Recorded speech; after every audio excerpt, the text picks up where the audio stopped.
Welcome back to another episode of the Paycheck. This is the 1258th best podcast in the world. I am your host, Justice. I used to be Pay. And today we got a couple of things that I want to discuss. Streamer stuff, beef stuff, rappers possibly falling off. All of that's going to exist in today's episode. I just want to get some things off my mind. I like ranting. I really do like the podcast formula. Like, if I could just be a podcaster, I think that would be what I wanted to be, honestly, because I really do like the format of podcasting. But regardless, let's just get straight into it. No need to fluff it up.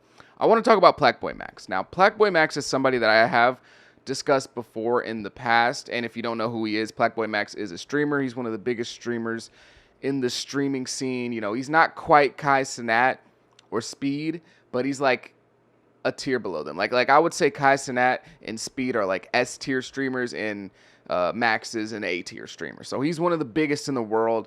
Has a lot of influence online, a lot of fans, gets shown a lot of love. But I think that Plaqueboy Max, as an archetype of not only just content creator, but more so musician, will be an archetype that we see a lot in the future. I'm not going to say like 10, 15 years down the line, but for sure in the next 3 to 5 years, maybe even to the next 10 years max, I can like put a stamp on it. Because I think that what he is doing in terms of like, if I'm looking at it from a music perspective, is amazing. Because it doesn't really take a lot. It doesn't take a genius to recognize that right now, streamers are the top of like internet culture, or they're the top of internet culture, but that also goes in line with hip hop as well. Streamers have a lot of cultural cachet right now. There's not too many people within the bubble of hip hop that has more influence or more like who matters more in terms of what they say and what they're doing than like a Kai Cenat. And I know that sounds really weird because Kai Cenat's not a musician. He's never claimed to be a music savant. He doesn't do like music reviews. He doesn't make music-centered content. He's just kind of a guy that messes around in the music space, connects with some musicians, reacts to music. Like, he doesn't do anything specifically music related, but he is a very important figure in hip-hop. There's a reason why people are dying to get on stream with these guys, with people like Kai, with people like Aiden Ross, with people like Plaqueboy Max. There's a reason why you see somebody like a Lil Baby, a Nicki Minaj, these bigger names who, you know, sometimes they don't even take interviews because they're already so big, they feel like they're kind of bigger than the program. But people like Kai Cenat will come into the space and it's like they recognize what he is and what he represents. The power that somebody like Kai Cenat has over the youth is really, really crazy. And that does trickle down into Plaqueboy Max. Now, Plaqueboy Max isn't Kai Cenat, but he has a very similar influence, especially when we're talking about the non-top of the industry mainstream guys. Like, when it comes to like what you would call underground, Plaqueboy Max is their gateway into a much larger audience. Somebody like LaserDim's career pre and post Max, it's not even comparable. It's two completely different worlds of popularity and clout and success. So what these streamers represent nowadays is something new, especially in the music space, in the hip hop space. It's a new branch of marketing. It's a new branch of creating connections with the fans. And why I say Plaqueboy Max is really something that could be an archetype of his own is because he has a lot of clout, a lot of cachet in the music space, but it's not just, he's having streamers come onto his stream. He's having rappers come onto his stream. He's having guys show up. He's having them do the In the Booth stream where they're making music on live stream and they're doing this and they're doing that. He's interviewing them, asking them questions. But Max's music in itself does have some clout in the music space. Now, it's not like Plaqueboy Max is Drake. He's not even, Nicki Minaj. Like, he's not a major player in the music scene, but he doesn't really take music super seriously. It's not like Max is like, okay, I'm getting on with streaming so I can do music. It's not really what he's doing. He likes streaming, he likes music, he's just doing a whole bunch of different things. But because of the creation of the parasocial relationship that he has with his fan base, it's given him an avenue to make music and be successful in that avenue. He has like 5 million monthly listeners on Spotify. Now, that's not a crazy amount, but for a guy who doesn't take music serious, doesn't really do it full time, that's a ton. That's a ton. And so I think that not only does he have a lot of influence in terms of just having his audience being exposed to these rappers and people wanting to get access to his audience, it's his music too that is doing well because of the space that he plays in. And I think that these labels are recognizing the type of power that somebody like Plaqueboy Max has, honestly, over traditional media sources. Like, I feel like being on stream with Plaqueboy Max, making a in the booth stream, doing the whole music thing, maybe even just chilling with him, is bigger than going and doing an interview. It's bigger than going to Complex and sitting down with Speedy, maybe. You know, if it's not bigger then it's really close. And the fact that it's close and it's a completely independent media source is really, like, it's really crazy. And that's why these labels are sending their artists there. If I'm a label today and I have somebody with a project coming out, there's nowhere I'd rather that person be for marketing than on Kai Cenat's stream. There's nowhere. I don't care what anyone says. I don't care who's interviewing who. It does not matter. There's nowhere I'd rather be than for my artist, or there's nowhere I'd want my artist to be rather than on a Kai Cenat stream. And that's the power of these new streamers nowadays. That's the power of the internet. And I think that if labels are smart, which they are, they're going to recognize this, and we're going to start seeing people that kind of are built in that prototype of Plaqueboy Max coming up in the game. Like, the fan interaction that Plaqueboy Max has is way different than 99% of an actual rapper. Like, Plaqueboy Max is able to create this diehard fan base that's super parasocial with him, and that will bleed people to his music. Even if his music isn't necessarily great or the best thing in the world, his fans are going to go and listen to the music just because they like Max. They're tied to Max. If I'm a label, I'm looking at the position that Plaqueboy Max is in, and I'm trying to reproduce that, but in my own way. Obviously, Plaqueboy Max is much more of a streamer and influencer, socialite, whatever you want to call him, than he is a musician. But I'm building my musicians in the formula of Plaqueboy Max down the line, because the parasocial relationship that Max is able to build through his streams creates these extremely, extremely die-hard fans. And if I'm a label who's looking for new artists on the come up, I'm damn near trying to get streaming hours put into the contract. Like, you will get a bonus of $50,000 if you can stream 20 hours a week, something like that. Like, I'm trying to damn near get streaming into the contract. Now, obviously, that leads into a conversation of exploitation and making them do things they don't want to do. They just want to make music. But you get what I'm saying. I'm not saying that necessarily has to be a thing. But if I am a label, that's what I'm looking for. That's what I'm saying. Hey, we don't need you to be paying, academics to post your music video, or paying Rap TV to post your music video, because the whole comment section is just going to say, this paid for promo song sucks. Get back to the regular post. Get back to the regular post. How much did you get paid to post this? I'd rather you try to get into the influencer world. If I'm a label and I'm signing these young guys, you're going to Streamer University, bruh. That's where you're going to promote your music, because that community and the fans that exist in it are so loyal and they're so strong that it's way easier to actually form a connection with an audience via streams than just your music alone. And I know that, like, a lot of people have talked about this, but celebrity isn't celebrity anymore. Like, celebrities don't have that same weight and pull that they used to. Like, people back in the day, maybe even just as far as like 10 years ago, were kind of like enamored by celebrities. They were shocked. Oh my gosh, what's Kim Kardashian? Oh my gosh, I'm just so excited to look at what they're doing. Like, it was such a big deal for somebody to be a celebrity 10 years ago. And obviously before that as well, but like, I'm just speaking on like modern time, my lifestyle. Or my lifetime, sorry. Nowadays, nobody really cares about celebrities the way that they used to. Like, it's not like you being a musician or you being an actor is just enough to get people moving anymore. They actually have to feel connected to you in some way, because at this point, everyone's a celebrity. Everyone knows somebody with 2 million followers on Instagram. Everybody knows somebody who's in a movie. Everybody knows somebody who's dating a famous musician. Everybody is really kind of not that far away from fame. Like, in a way, like, if I, like, 15 years ago, if I were to say, like, yo, I got a cousin who is, let's say I was like, Michael B. Jordan's my cousin. I would be getting interviews, calls. Oh my gosh, Michael B. Jordan's your cousin. What was he like growing up? If I was on Instagram 10 years ago and I said Michael B. Jordan's my cousin, oh my God, what do you do? I would have 1 million followers just off me saying Michael B. Jordan's my cousin.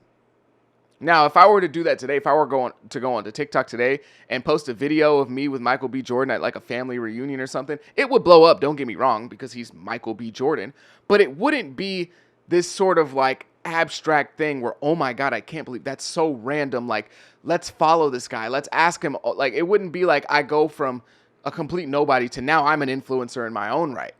Nowadays, everyone is kind of like a step away from fame, so it's not special anymore. It's not special to be somebody with 2-3 million followers on Instagram anymore. I mean, it's cool, and you might not have to work a regular job, and that's great, but I'm saying like people aren't as shocked by it anymore. It's like if you come around and you do a backflip, the first time you do that backflip, I'm gonna be like, oh my God, that was great, do it again. Like, but by the time you hit that backflip for the 20th time, I'm not going to care anymore. I'm just going to be like, oh, yeah, that was cool. Like, yeah. So that's kind of where we are with celebritydom in modern era. In this modern era, a lot of people have been speaking on that. And that's transitioned into the music industry, where the people who are mysterious and kind of unknown and seem a little detached, that doesn't really work anymore. The only people that works for are the top of the top guys, top of the top A-list guys, like a Drake, Kendrick Lamar. Some of those guys, right? And then Cardi's able to do it as well. But like, if you're a degular rapper, and I don't mean to say degular, because they're millionaires, they're doing great. But I mean, like, if you're a guy who's not the tippity top of the mountain, and you want to act detached and like your fans don't matter, you don't want to interact with them, you're too cool, that's gonna come back and bite you. That is something that is going to harm your career. And so these artists are trying to find different ways to really connect with their audience, whether that's doing specific things at shows, whether that's trying to do meet and greets, whether that's going live on Instagram. But the best way to really create that connection between artist and fan base is streaming, in my opinion. That's the best way to create a connection between yourself, your platform, and the people who possibly are going to interact with it and buy things from you, is streaming. Now, obviously, music comes first. There's no way that you can try to do this Plaqueboy Max thing, try to make your artist do these, streamer university, all this stuff. If the music's not good, the music's not good. So obviously the music comes first. You have to be a good musician in order to have fans, for the most part. There's some that aren't, but for the most part, you have to have some good music in order to attract people. So the music comes first, but after that, there's no better way to connect with your audience than through content creation, really. So, streaming, of course, would be my number one, but content creation. I look at somebody who's a young artist today, like Baby Chief Do It, out of Chicago. He is a rising artist. He has some pretty good music. He's had some songs go viral on TikTok or whatever, but the way that he operates on social media is amazing to me. It's masterful. The way that he's able to engage people, he's interacting, he's doing trends, he's showing his personality, he's funny, he's making jokes, he's doing things to where, like, even if you didn't, like, there are probably a group of people that might follow his TikTok just because they liked him on TikTok. Like, they didn't even know he was a musician. It was like, oh, he's funny. Like, he's kind of funny. I like his videos. They followed him, and then they're like, oh, this guy makes music. That's even crazier. Like, let me go listen to his music. Like, Baby Chief Do It, in the way that he operates on social media, whether that's him having a manager or him just being a young guy who knows what other young kids are watching and interacting with, it's really great for his career. It is. Because even I've seen videos of him on TikTok that I laughed at, and I was like, wait a minute. Is he a rapper? Oh yeah, that's old boy. Like, yeah. So I think that having that kind of content creation, blend with your music is really, really pivotal in this modern era. And that's why I think what Plaqueboy Max is doing is going to become something that is repeated a lot. And maybe, it's repeated and people fail at it. But I think that that's going to be kind of the blueprint that a lot of labels will try to go down with their young artists. Like, I think that is something that we will continue to see. Now, I will say it's not like this is something brand new. Like, it's not like we've never seen content creators make music. Like, if you were there 10 years ago, 8 years ago, whatever, you remember the Jake Paul stuff, the Rice Gum stuff, where these big YouTubers are making music, but that didn't really leave the space of like YouTube in a sense. Like, yes, it's everyday, bro. It's kind of something that every person that's from Gen Z knows, but like that type of music, that music from that era with those like clout guys, Rice Gum with the diss tracks and all that, that was music that wasn't really engaged with like music, if you get what I'm saying. Like that was like still had this like novelty of like, okay, these are guys just kind of doing things. This is just Rice Gum doing his little thing. They were more so looked at as YouTube videos rather than just music in general. Like for as much as those videos had big views and all that stuff, more times than not, you weren't really going to find people just like chilling, listening to a Rice Gum song. Like you weren't just going to like, you know, be like chilling with your friends and they put on, you know, they get on the aux and they play some Rice Gum. Like that wasn't a thing. Whereas with Plaqueboy Max, you might still get made fun of for that, but I feel like that his music is much more like, hey, I'm just actually making music rather than it being some sort of like gimmicky YouTube thing where there's drama back and forth, they're beefing, and then one of them drops like, you know what I'm saying? Like that era of YouTube, despite those guys, yes, being influencers with diehard fans, parasocial relationships, all that, all the things that I've been describing, that wasn't necessarily like music just for the sake of music. That was more like a YouTube content thing. Like imagine if I dropped a video where I'm like, okay guys, now I'm doing a 20v1. Okay guys, now I'm doing, you know, a Q&A video. Now I'm doing like, you know, it felt more like a different YouTube video topic rather than just, hey, they're trying to be musicians. And that's why I think what happened then and what's happening right now is a little bit different. But I think in the next 3 to 5 years, that's what we will see on the come up. We'll see people following in the footsteps of Plaqueboy Max. And if I was a label owner, if I was looking for small artists to sign, this is what I would be doing. I would say, look, listen, you got music, you're pretty good. Clearly, I'm talking to you. We want to sign you, but you got to step up your social media game. Most importantly, your streaming game. Like if labels are smart, which they are, the next generation of artists will start to follow that Plaqueboy Max method. Especially because marketing is really, really hard and it's very expensive at times. Marketing yourself, finding a niche lane to get people to pay attention to you, finding a gimmick that might work for you or whatever it ends up being is pretty hard to do. Like I know people like to think of artists like, oh, well, 6ix9ine's a marketing genius, this person. But oftentimes they were just like clout chasing or they were doing completely outrageous things in order to get people to listen to their music. Or they did the good old fashioned start a beef in order to get people listening to your music, which doesn't really take a lot of like talent or planning or anything like that. But to get people really invested in you consistently, not just invested in the situation that you're in, but invested in you as an artist, I think that this is the wave. Like, I'm sorry, but paying for promo in 2025, paying for promo in big 2025, I don't think it's the method. Now, I ain't gonna lie, like y'all can pay me for some promo. I'll take it. I'll take it. But I'm not gonna lie, I don't think that is like a good way to get yourself out there necessarily. Yes, more people are gonna hear your music, but just think about it for yourself. When you're watching, let's just say you're watching TV, how often do you really see a commercial and go, damn, like I need to go check that product out? Probably not that much.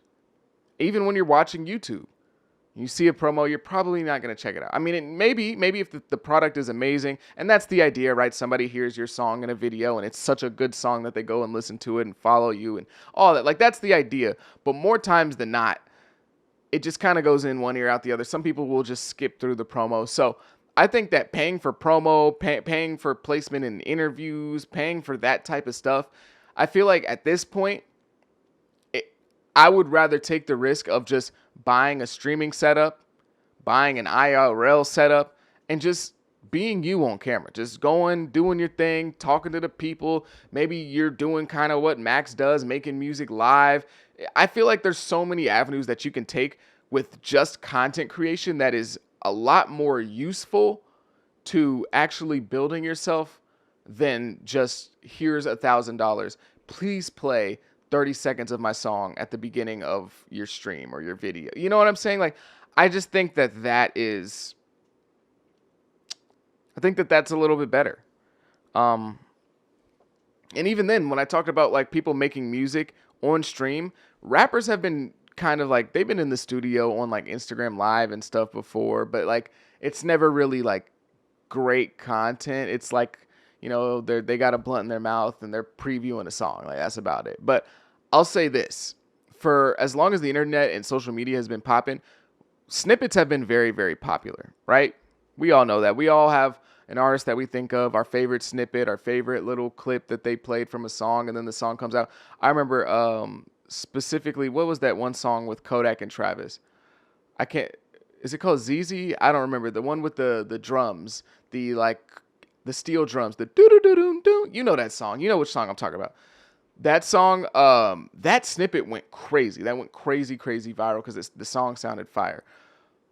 But I feel like your snippet potential is a lot higher if it's on stream, right? I feel like that, like a snippet from a stream is a lot more, could be, I won't say for sure, but could be a lot more powerful than just your regular old snippet. Like, imagine it coming from a live stream and people are clipping it, because not only are you putting the music out there as like a taste test to see what fans like, but the fans are going to clip what they like the most. The people are going to, from whatever you're doing in there, clip that snippet.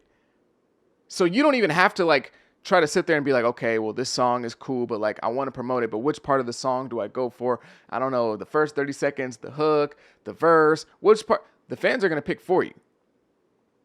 So they're already, it's like a way of promo for yourself that you don't even have to do. So this is just me advocating for the streamer musician method. I think that that's going to be the thing that happens a lot in the next few years or so. You're going to see a lot of people following in this archetype. Plaqueboy Max, he kind of, I won't say that he broke the mold. It's not like nobody ever did anything that he's doing now, but I think that he really just showed the music industry the full potential of it. The full potential of streaming. Because like look at the incident of Lil TJ. Let's just go back to that. Lil TJ, Fabio Foreign, Plaqueboy Max, the Airbnb. Plaqueboy asked them to stop smoking in the Airbnb, and they keep smoking, and they're disrespectful, whatever. That whole situation. The internet was firing Lil TJ and Fabio Foreign up for that. They were killing those two, flaming those two. Because not only has their career not really panned out in the way that it was a few years ago, but everyone messes with Max. All of Max fans were there fighting for him. And guess what Lil TJ and Fabio Foreign had? Nothing. Their fans weren't fighting for them because their fans aren't really attached to them in that way. And maybe, I wouldn't say that they don't have fans, because that's just not correct, but they don't have people that are diehards about them. There's no diehard Lil TJ fan base online. There's just not. And that's not just because, oh, well, he's not streaming, he needs to stream. It's a music thing. It's a hotness thing. You're up and down. But I'm just saying, like, when that incident happened, you saw the difference between Plaqueboy Max and his side and his fans and how they were riding for him. And you saw Lil TJ and Fabio Foreign. They didn't really have anything behind them. And the reason they didn't have anything behind them is because they're not hot right now. They don't have a diehard fan base. So at the moment, there's nobody to come behind them because they're not hot. They only have a fan base when they're hot. And that's what is a major difference between just being a rapper and then doing the streaming content creator and really pulling your audience in, because there's like at least some sort of safety net that you now have. Because even if you're not on fire, you might have had a rough year, your music ain't really doing what you wanted to do, it's kind of dipping, it is what it is, you will still have that fan base. You will still have that safety net of, no matter what, I have these people still here, always. But with certain rappers, that's not the case. Look at somebody like Polo G. Polo G was on top of the world, flaming hot, had a big fan base, had some diehard fans, but as soon as he cools off and he's not really doing anything, his music's not popping off the way that you would want it to, he's not really in the mix when it comes to some of the biggest rappers in the game, his music just kind of exists at this point. There's no Polo G fan base. You're not seeing Polo G fans still talking about him, still trying to push the conversation, still trying to show you clips and show you snippets and show you. That doesn't exist for him anymore because he doesn't really have a diehard fan base. He was hot. He had fans. I'm not saying that he didn't have fans or a fan base, but the fan base left when the heat left. But if you're somebody that's interacting with your fans, content creation, streaming, that's less likely to happen. You're going to have people that are there for you always. And that's a really big thing in music, because music is a roller coaster. It's up and down. It's up and down. It's up. And there's no real way to predict it, right? Unless you're going to end up as the top of the top. It's up. Even then, look at Lil Wayne. It's up and down. It's up and down. You never know what you're really going to get. So having that safety net is really, really important, especially if I'm a label. If I'm a label and I'm signing these guys, anything could happen. Somebody like Murda B was signed. You probably don't even know who Murda B is. The Bronx drill rapper, the girl. Remember, she was like super disrespectful. If you remember, you remember. If you don't, you don't. But she got signed like 2 years ago. Right now, she can't drop, no disrespect, but I don't think she can drop something that the label's going to make a lot of money from. That's just not going to happen. She was hot at the time, so they signed her like, cool, she's hot. She has potential. Where is she now? So that's what I'm talking about when I say safety net. If I was a label, I'd be like, man, you got to get your streaming game up. Because look at somebody like DDG. DDG, for the last 10 years, has had a reputation of dropping trash music. Whether you believe his music is trash or not, that has been his reputation. His music sucks. But regardless, his music is still doing well, at least relatively to a lot of other people. Especially his music as of recently, as he picked up what? Streaming. Now, I'm not saying that, DDG hasn't gotten any better, or there aren't some outside factors that come into, your music going up and down. But I think that him having that fan base outside of streaming, that content creation fan base, has really helped his music career, because there are moments where he probably could have quit or wanted to quit because people were ragging on him. His music wasn't doing as crazy as he would want it to, but there was always that baseline that he was never going to go underneath. He was never going to go under a certain point, because there was always just a group of people that rocked with him. So for somebody like DDG, who's had trash music allegations for 10 years, doo-doo garbage, he's had allegations of being terrible for 10 years, to still have numbers on his streams, even when he wasn't doing anything crazy, even when you weren't hearing the songs out in public or online or anything like that, that shows you how important that fan base really, truly is. But I just want to say that about the streamer thing, the whole content creation thing. We can move on to the next point, which is Travis Scott and Pusha T. And now I'm going to talk about how Travis Scott could actually beat Pusha T, because this is a sticky situation for Travis. I'm not going to lie. Recently, Pusha T dissed Travis on the song So Be It, which is one of the rollout singles to Pusha T's next Clips album, Clips album. And he dissed Travis, basically saying that he cried in front of him because Calabasas took his girl left. Basically, he was saying that Travis was crying like a hoe. Sorry, I shouldn't say that. He was crying after losing Kylie Jenner, and that Travis is a snake. That's basically what Pusha T's trying to get across here. It wasn't like a whole diss song. He just really dedicated the last verse of the song to Travis, gave him a few bars, and then Pusha T did like a press run right as soon as the song was coming out, basically saying, yeah, I dissed Travis because he's a snake. He said that Travis Scott is a snake because Travis is only loyal to whatever is popular at the moment. So if you're doing well, Travis is loyal to you. If you're not, he might, I won't say like stab you in the back, but he might not have you up like that. And he gave multiple examples. The first one being Kanye West, right?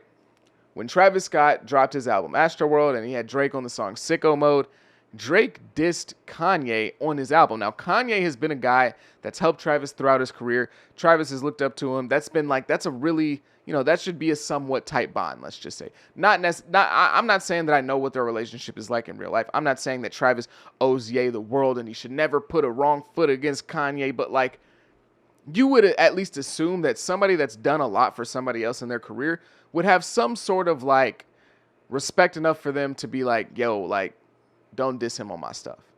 Now, we don't know the full situation. I don't know.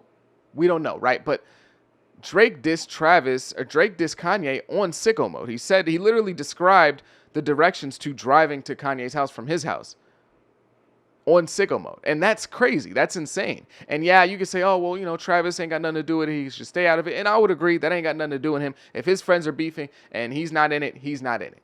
But to have one of them dissing the other on your album is kind of crazy, I will say. So I think that Pusha T has a point when it comes to that example. And then he listed the other example of Travis Scott when he was at Rolling Loud with Future and Metro when they were about to drop their album, We Don't Trust You. He's on stage asking them to play like that. He's asking them to preview the song like that. And he's like, nah, play it, play it. Like, he's begging them to play that song. Play it, play it, play it. And they play it a little bit. They don't play the full song, but like that ends up being the song that Kendrick Lamar is on where he disses Drake. Now, you can say, okay, well, Travis pleads the fifth. He didn't know Kendrick was going to put in a verse. And we don't know exactly how that played out. We don't know if Travis knew about the verse dissing Drake or not. But still, it's another example of him possibly playing both sides in a situation where you can't really play both sides.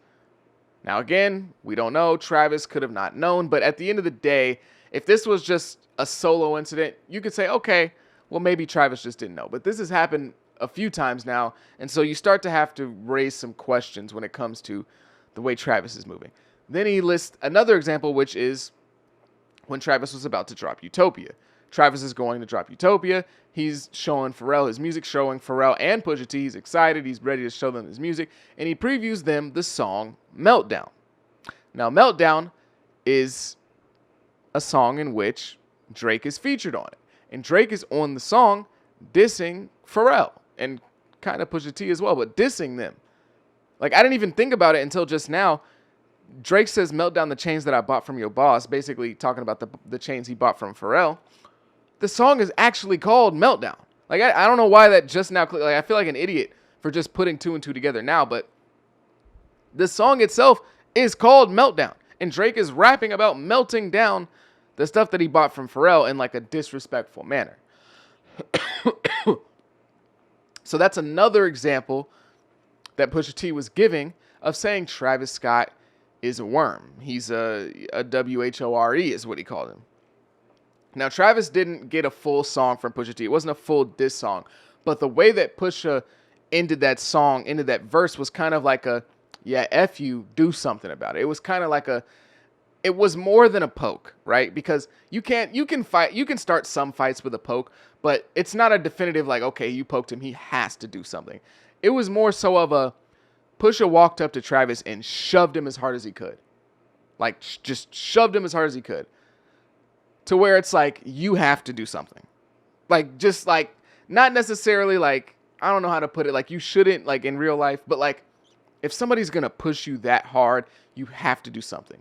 You can't just let them get away with that, because now people are just going to come around and they're going to disrespect you. They're going to push you because you're not going to do anything. So it was a form of bait, or it was a form of like testing Travis Scott's gangsta. Like, what you going to do about it? What you going to do about it, bruh? Now that's kind of what Pusha T did. He pushed him and said, what you going to do about it? And now we're all looking at Travis Scott for a response. And I will say, it's very funny that pretty much the entire internet looked at this situation and just immediately went, man, like, you know, Pusha, like, that ain't right, man. Travis can't respond. Travis ain't gonna, you know, they were treating like Travis Scott like he was like a Make-A-Wish kid. Like, all right, bro, like, Pusha, like, you know damn well he can't rap with you. Like, why are you doing this? And to a certain point, they're right. I'm not going to lie. Like, there's nothing that Travis Scott really has for Pusha T in a beef, in a battle, in a rap battle. There's nothing he has for him. Travis is not a lyricist in that way. He's never been a lyricist in that way. We don't expect him to be a lyricist in that way. But Pusha T beat Drake. Pusha T beat Drake in a battle. Like, what can Travis Scott do? What can Travis Scott do? I'll tell you what Travis Scott can do, actually. I'll tell you exactly what Travis Scott can do. This is how I would go about the situation if I was Travis Scott. If I'm Travis, I know damn well I can't out-rap Pusha. That's just not going to happen. That's just the truth. It is what it is. You got to accept where your strengths and where your weaknesses are. He cannot out-rap Pusha T. However, he can play into narratives that already exist when it comes to Pusha T. The main narrative that exists that he hasn't even really had to address or tried to, you know, cultivate in any way is Pusha T's just doing this for clout. Pusha T's doing this because he has an album coming out and it's not doing well. It's not getting the attention he wants. So he has to call somebody out. He did it with Drake. He knew that Drake was the top dog and he had to attack Drake so he could get some clout off Drake for his next album. And now he's repeating that pattern with Travis. That is the way that I go about this in terms of attacking it if I'm Travis Scott. Because when you look at the situation, he can't out-rap him, all right? Travis can't out-rap him. We've already established that. Travis has to play into the narratives that are already built into Pusha T in terms of, like, the people that don't like Pusha T or the people that go against him, because he can beat him in certain arenas that Pusha T can't touch him in. Obviously, in terms of rapping, it's not close, but he can out-clout Pusha T. He can out-fanbase Pusha T. He can out-network Pusha T. You know, Travis Scott's one of the most well-networked rappers in the game, up there with, like, Drake before 2024. He can out-accomplishments Pusha T in terms of, like, platinums, golds, all that stuff. So those are the weapons that he has to battle Pusha T with, and that's what he should use. If I were Travis, I would be trying to cook up the song of the summer. I'm talking, like, top 5 Billboard song for at least 4 to 5 weeks, something that's going to be a song of the year contender, something that's super catchy, super, popular, getting played in the clubs, getting played on TikTok. That's what my goal would be. I would be calling up Metro Boomin, maybe Future to get on the hook, maybe Young Thug as a feature, something that's really, truly big. And I would dedicate 2 to 3 lines to Pusha T. And I would try to make those lines as catchy as possible. Like, you know how everybody was still saying A minor, like that type of stuff? I would try to do that to Pusha T. I would dedicate 2 to 3 lines. Pusha T can't F with me. My number's out of this league. Number 1 album's got like 3. This bum's a leech trying to get up off me. Something simple, but something that's very repetitive, something that's going to have people saying it over and over again, something in their mind, something like that, and I'm leaving it alone. I'm leaving it alone after that musically. Because I understand that after that, Pusha T is going to probably write a diss track where he's just decimating Travis Scott. But the narrative will already be painted. Because whoever wins a rap battle is whoever can control the narrative effectively enough. And I think that as the guy who's the much bigger artist, Travis Scott has the opportunity to do that. Especially as the one that's being called out. So he's already the one that's been called out. He's already the much, much bigger artist. I would try to play into that narrative, and basically that would soften the blow of whatever Pusha T ends up responding with. It's still going to be a brutal diss track. He's probably going to cook Travis, but at the end of the day, I feel like more people would be responding with, yeah, I mean, like, the diss track's cool and all, but he's just trying to promote his album, bro. Like, this is shameless, bro. You're 50 years old trying to promote an album, bro. Like, we get it. You trying to get your clout up off Travis. Travis just dropped a number 1 hit. I get it. Like, that would be the narrative. People, before they even ever put their ears to listen to whatever Pusha T's response would be to a song like that, would already have poisoned the well of whatever Pusha T can offer. So that would be, I think, in terms of how Travis can respond to it, that's the only way he can go. And like also like do some like little like shady Instagram captions like Drake does sometimes. That would be my method if I was Travis Scott. If he goes any other route in terms of responding, he's fried. He's cooked. He's dead meat. If that boy really goes in the studio and tries to really rap with him, unless he's just got something that he's never shared with us and he's really low-key a crazy lyricist, he's just never really felt like doing that in his music, you're fried, buddy. You're done. You're done.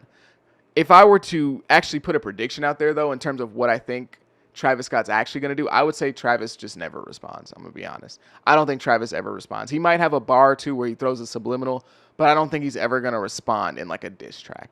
And I don't think he'll ever even do what I did, which was like kind of saying that he needs to directly go at Pusha T in like 2 to 3 lines and like maybe even directly say his name. I don't think that ever happens. Maybe I'm wrong, but I've never seen Travis as that type of artist anyway. But especially when his potential first ever like real rap beef opponent is Pusha T. Like, he just got thrown straight into the deep end if he's actually going to participate in this. But I don't see that coming. But that's the method. That's the method, Travis. So you're welcome for that if you're watching this. Yeah, just go ahead, take that. Just send me like a cool like 20, 30 bands. That's all. That's all I need, bro. Just, you know what I'm saying? So, yeah. But I want to skip over to a next topic. Another topic, I should say, which would be kind of like the tides changing in music right now. Because when we talk about the tides changing, and specifically when it comes to other people's careers, a lot of people like to point at Lil Baby, right? Lil Baby is the main topic of this conversation of guys who were up here and they were going crazy, but now they're kind of down here and they're not going crazy. Their career's not like it's not in the dumps, but in terms of the projection that they had 5 years ago in comparison to where they are now, it's a little bit different, right? I think that that's something that people like to point at when it comes to Lil Baby a lot. But I think that somebody that I am a bit worried for, and because it's not just Lil Baby. somebody that I am a bit worried for is 21 Savage. Now, I know that may sound either really, really smart to you or really, really out of the blue because he hasn't really been like super active over the last few months, 6 months, something like that. But if you've really been paying attention, there is a lot of 21 Savage fatigue. I think that a lot of people like 21 Savage, but I feel like he's been a bit overwhelming in the last 7 years or so. Like, I think that as an artist, there was a period in time where 21 Savage was really developing. Like, I believe, truly, truly believe that, like, from his initial projects, one of the Slaughter tapes, I forgot which one, whatever, to around, let's just say, 2021. Let me actually look at his discography so I can get a better grasp of what I'm trying to say. Let's see, 21 Savage. Let me look at his discography. Yeah, I'll say from the original Savage Mode. The original Savage Mode in 2016 to Savage Mode 2, there was progression from 21 Savage. I felt like he really matured as an artist because even though I love Savage Mode as a mixtape or an album, whatever you want to consider it, from 2016, that is a very raw artist on that album. Like 21 Savage, he's still trying to kind of figure out what he's going to do, and he's not super skilled, but the music is still good at that point in time. Like, I don't think that version of 21 Savage was a great artist, and that version of 21 Savage probably flames out by 2018 if he keeps doing the same thing. But I think that there really was progression from 21, especially like from 2016 to 2018, all from Savage Mode, the original album, to I Am Greater Than I Was. That is a big jump to me. I think that 21 Savage became much more layered. I think that he became much more vulnerable. I think that he became much more skilled in terms of painting a picture in his music. I think that there was a major jump in terms of skill from 2016 to 2018. Now, when we get to 2020, I feel like that's kind of the final evolution of 21 Savage that we've seen so far. And from 2020 up until now has kind of been, for better or for worse, the same guy. And this is where I say that I've talked about that specific style of music, that kind of ATL trap sound, and how it's not dying, but it's no longer having that grasp on the game that it used to. Like that chokehold that it had from like 2017 to 2022 or something like that. And 21 Savage fits into that because at the moment, I won't say that he feels like completely stale, but it is a bit stagnant. It is a bit like we're kind of stuck in 2020. We're kind of stuck in 2018. We're kind of stuck in that era when it comes to 21 Savage's music. Like, there doesn't feel like a whole bunch of newness with 21 Savage. It doesn't feel fresh whenever I hear 21 Savage's music, whether that's a single, whether that's, his latest album, which wasn't bad. What was it? The American Dream. That wasn't bad, but I feel like I'm just not feeling anything particularly fresh from his music. And I won't say that like 21 Savage's sound of music is particularly like going away in the sense of like nobody wants to hear it anymore. But I will say it doesn't have the chokehold on rap that it used to, right? Like back in those late 2010s, early 2020s years where it was everywhere. That's the only style of music that was like really chart topping. Like that was the Atlanta trap, Lil Baby stuff was the tippity top of the charts for like 6 years straight. I don't feel like that is the case anymore. I feel like that subgenre has cooled down as I've made videos before, and 21 Savage doesn't really do a lot outside of that subgenre. So as that subgenre goes, I think 21 Savage will kind of go. I'm not saying he's going to fall off and his music's going to be gone and we're going to talk about 21 Savage in 6 months and be like, oh my God, you remember 21 Savage? But I do believe that he will be a victim of the tides kind of changing in this modern era. And it's not just because he's not developing or changing himself as an artist or experimenting with his sound. I'll also say it's because of overexposure. Because 21 Savage is a part of that group of those guys that I was talking about that kind of ran the late 2010s, early 2020s in terms of that ATL trap sound. That kind of like fraternity of rappers where it's Young Thug, it's Future, it's Lil Baby, it's Gunna, it's 21 Savage, it's Lil Durk. Now, they don't always all have to be from Atlanta, but you understand what I'm getting at here. Like, it's that group of guys that were kind of running the game for a very long time, and 21 Savage was really everywhere. Like, 21 Savage was everywhere. Like, it felt like every album had a government-mandated 21 Savage feature. Almost every album. had a 21 Savage feature. So whenever you heard from Lil Baby, guess what? You heard from 21 Savage. Whenever you heard from Gunna, you heard from 21 Savage. Whenever you heard from Travis Scott, you heard from 21 Savage. Whenever you heard from Young Thug, you heard from 21 Savage. Whenever you heard from, I think I already said Gunna. Whenever you heard from Lil Durk, you heard from 21 Savage. So there's this kind of sense of like, yo, I'm sick of this dude. And it's not like he's bad. It's not like the verses are getting worse, but it feels kind of same. He says the same couple things, same flow.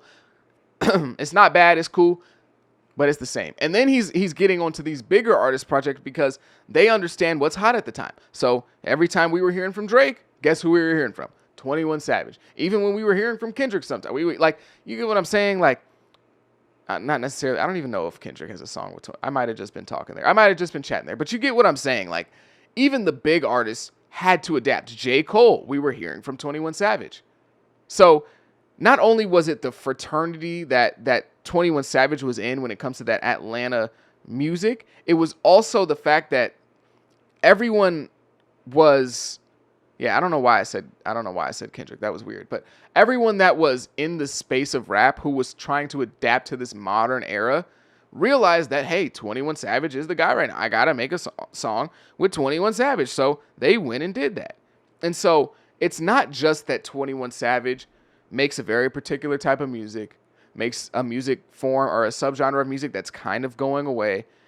It's also that we've been so exposed to 21 Savage that I need a break. And I think that him going on this break that he's been on since the album The American Dream really was a great idea because he's just been so oversaturated at this point that I'm sick of him. And most people probably are sick of him. Not because they don't like his music anymore, but it's just like, dude, I've heard this verse 18 times this year. I don't really know what to do with this anymore. It's not fresh. It's not cool. I don't want to hear it. So I will say that him taking a big break was a very smart thing because I think he even started to realize I gotta chill out a little bit. I'm everywhere at the moment. But I really do believe that 21 Savage might be another victim of that tide changing that's happening right now. And I think that a lot of people will point to him in the next 6 months to a year in the same way that they've been pointing to Lil Baby for the last 3 years now. I think that that's going to start to be a much bigger conversation in these online rap spaces over the next year or so. 21 Savage, oh my God, we're sick of 21. We're sick of 20. I feel like that's going to be a thing that really picks up and happens a lot. Now we're getting to the miscellaneous part of the podcast. All right, now we're on to I'm just talking about random stuff. This is just the end of the podcast. Things that I want to talk about that aren't necessarily hip hop or rap related that I just want to talk about. First up, Love Island. I am a Love Island viewer. I know that might be surprising to some of you. Some of you might see me as a somewhat intelligent person, and you don't think that intelligent people watch Love Island. And so whether that means that I'm unintelligent now or maybe intelligent people do, I don't know. Whatever it does mean to you, I do watch that show, and I think it's just such an interesting, social experiment. I like to look at things a little bit further than just, the show itself.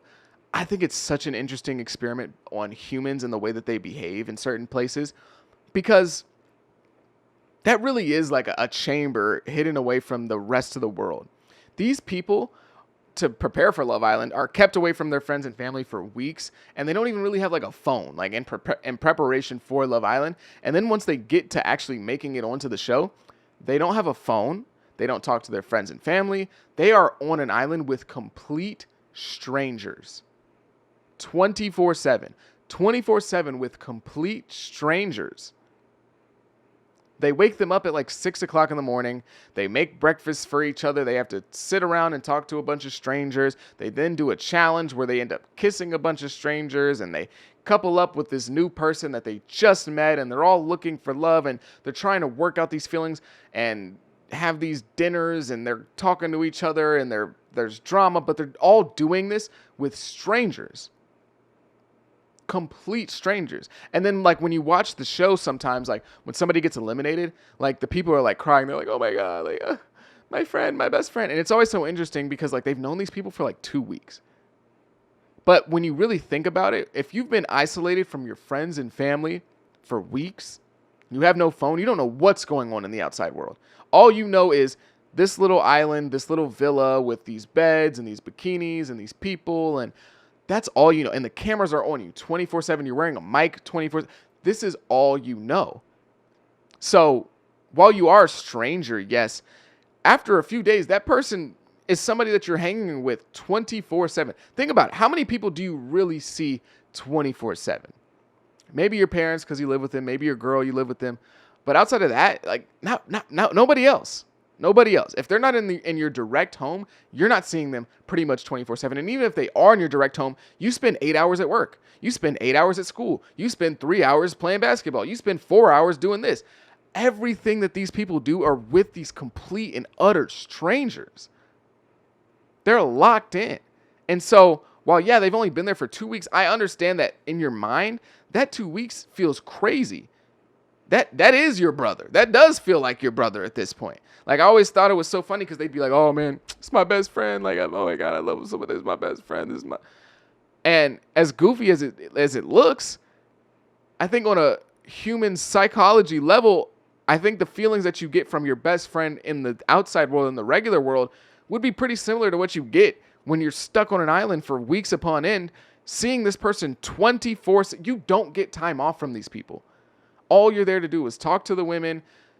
Maybe you end up getting with one. You're in a couple. You're trying to figure out if you like her or not. And that's why I'm like, the feelings that they get are so raw and they're so real. They're fake, but they're real. They're real in the sense that they feel real to that person, but they're fake in the sense of like, on the outside of this specific environment, it might not be this strong. You know what I'm saying?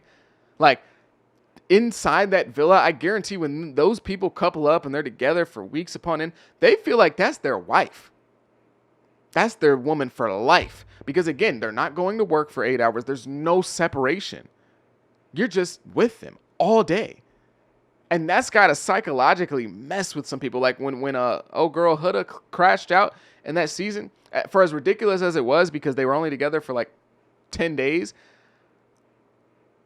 I'm not saying I understand what she did in terms of her actions, but I understand why she was so hurt. I understand why she was feeling so distressed about the situation. Again, she was wrong for what she was doing and saying and stuff, but I'm saying just like the emotion itself is very, very real.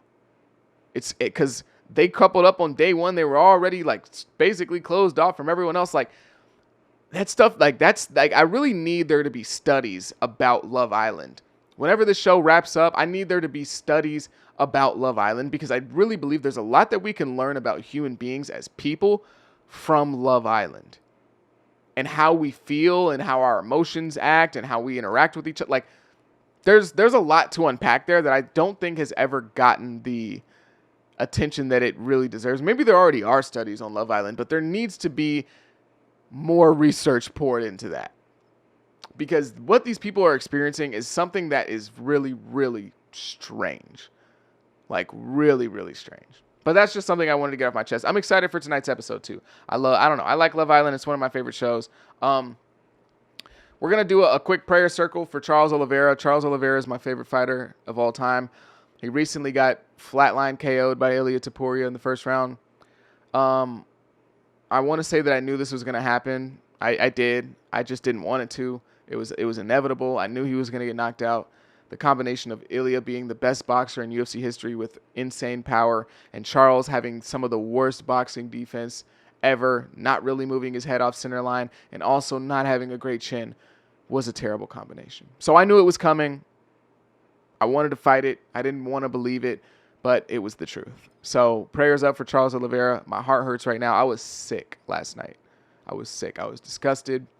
I was distraught. I almost shed a tear. I did. So prayers up for Charles. Ilia is going to be the first ever 3-weight world champion. If Islam beats JDM, Islam's going to get like Ilia's going to get like 2 more defenses, maybe 1 more defense at 155, and they should let him try it. There's no point in not letting him try it, bro. Let him try to get that 3rd belt. Because I think he could do it. I think he beats Islam. My honest opinion. And then I have one more thing that I want to talk about before I end this episode. I'm just throwing these at the board. Because there's stuff that I wanted to say.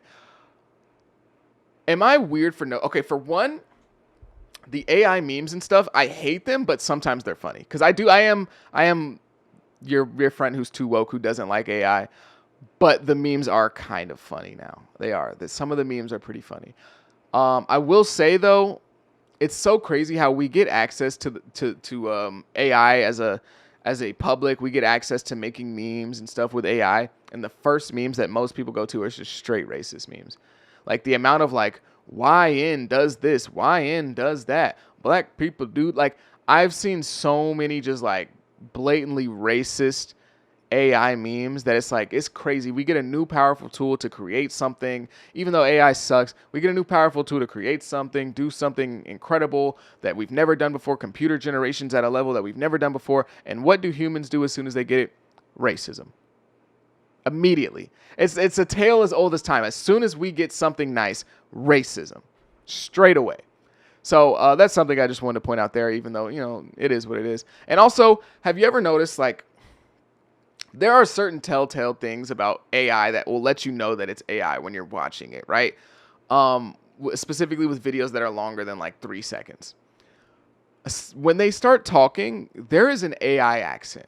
I don't know how to exactly describe it, but it sounds like it's so weird. Like, it's not robotic in the sense of like, when people thought robots would come out and they'd be talking to us, they'd sound like this and they would talk like this and they would say, hello, I am your, like, they don't sound like that. AI videos don't sound like that. There's still a level of like smoothness there, but it's almost like the uncanny valley feeling, except with like a voice. Like, it just sounds so off. Like, I'm not even sure how to describe it. It's just not human. It's just not human in the way that people talk. Like, even somebody with a speech impediment, somebody with an accent, the AI accent is something that I can recognize very easily whenever the AI video starts talking. I'm like, yeah. Even if it's like, oh, well, this AI video has a Southern accent or this one has a California, like, there's still that like AI. I don't know if it's the speech pattern. I don't know if it's the smoothness, the fluidity. I'm not quite sure. But there is a certain level of like AI accent that it's very, very strong. And I want to know, am I the only one that noticed that? Am I just tripping? Am I losing my mind? I don't think so. But yeah, I wanted to point that out as well as I wrap up this video. But yeah, that's going to be this episode of the Paycheck. If you like it, if you dislike it, let me know down below in the comments. I'm trying to get better at podcasting. It's not my best skill, but it's something that I really do like. It's something that I really want to do in the future. So I'm going to try and become more consistent with the Paycheck. Maybe once a week, maybe once every 2 weeks, something like that. It's just something to get out there so you guys have some content in between some of my bigger videos, because I think my next few videos are going to be quite big and maybe take some time for me to write and fully flesh out. So I want to give you something as well. I'm also going to try and start streaming a little bit more. But yeah, if you made it this far, I greatly appreciate you for watching the Paycheck. Let me know down below. Do you like the podcast? Do you hate it? Do I suck at podcasting? I don't know. But let me know. I greatly, greatly appreciate you. Make sure you have a good day. Be safe. Be blessed. I go by the name of Pay. Peace.